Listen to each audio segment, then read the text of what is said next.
അർജന്റീനയും സ്വിറ്റ്സർലാൻഡും തമ്മിൽ വാശിയേറിയ പോരാട്ടം നടക്കുകയാണ്. ലോകം മുഴുവനും വേൾഡ് കപ്പിന്റെ ആവേശത്തിലും. ഫുട്ബോൾ ആരാധകരെല്ലാം ടിവിയുടെ മുമ്പിൽ കുത്തിരുന്നുകൊണ്ട് ഫുട്ബോൾ ആസ്വദിച്ചുകൊണ്ടിരിക്കുകയാണ്. ഇവരുടെ മുഖഭാവങ്ങളും അവരുടെ ബോഡി ലാംഗ്വേജും കണ്ടാൽ തോന്നും ഇവരാണോ ഗ്രൗണ്ടിൽ ഇറങ്ങി കളിക്കുന്നത് എന്ന്. എന്തായാലും കാണുന്ന കാഴ്ചകൾ മലപ്പുറം ജില്ലയിലെ Melangadi majestic arts and sports ക്ലബ്ബിൽ നിന്നുള്ളതാണ്. ഇവിടെ കൂടിയിരിക്കുന്നവരിൽ നല്ലൊരു ശതമാനം ആളുകളും അർജന്റീനയുടെ വിരോധികളാണ്. അതെന്നു കരുതി സ്വിറ്റ്സർലാൻഡിന് ഇത്രമാത്രം ഫാൻസ് ഉണ്ടോ എന്ന് സംശയിക്കേണ്ട. അതിന്റെ കാരണം എന്തെന്ന് വെച്ചാൽ ഇവിടെ കളി കാണാൻ വേണ്ടി കൂടിയിരിക്കുന്നവരിൽ നല്ലൊരു ശതമാനം ആളുകളും ബ്രസീലിന്റെയും പോർച്ചുഗലിന്റെയും ആരാധകരാണ്.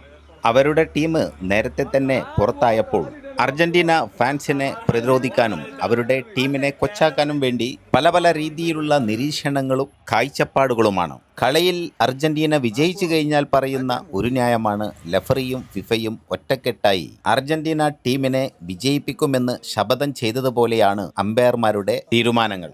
മറ്റൊരു ആരോപണമാണ് എതിർ ടീം കലവില രണ്ടത്താണിയും കൈമാ കൽപ്പഞ്ചേരിയും പോലെയൊക്കെയുള്ള ഇവിടുത്തെ പ്രാദേശിക ടീമുകളോട് ഉപമിച്ചുകൊണ്ട് ലോക്കൽ ടീമിനോടല്ലേ വിജയിച്ചത് എന്ന ന്യായവും.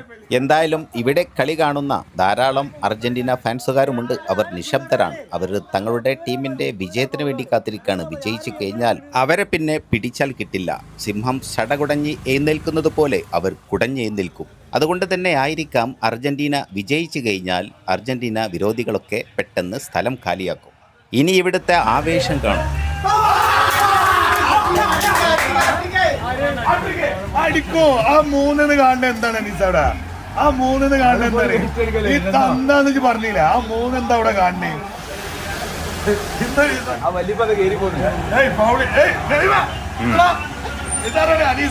വല്ലിപ്പ കേറി പോണേ.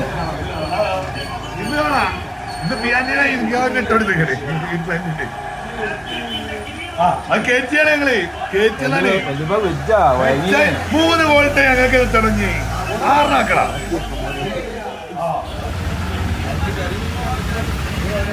ഇതൊക്കെ കൊടുക്കണ്ടേ ചെന്നൈ അലിയാസിന്റെ മുട്ടായി ആഗ്രഹമായിരുന്നു. മുട്ടായി കൊടുക്കണമെന്നാ പറഞ്ഞത്. അലിയാസിന്റെ ഏറ്റവും വലിയ ആഗ്രഹമായിരുന്നു.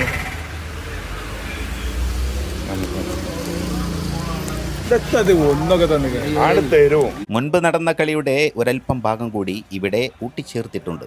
അതിനുള്ള കാരണം ഈ ക്ലബിന്റെ അമരക്കാരനും പ്രിയ സുഹൃത്തുമായിരുന്ന അലിയാസ് എന്നേക്കുമായി യാത്ര പറഞ്ഞിട്ട് ദിവസങ്ങൾ മാത്രമേ ആയുള്ളൂ. പ്രിയ സുഹൃത്തിന്റെ ഓർമ്മകൾ ഇവിടെ ചർച്ചയാകുന്നു. ബ്രസീലുകാരനെ അതുകൊണ്ടൊന്നുണ്ട് കുറച്ച് കൂടുതൽ കൊടുത്തു. Thank you for watching. Jai Hind.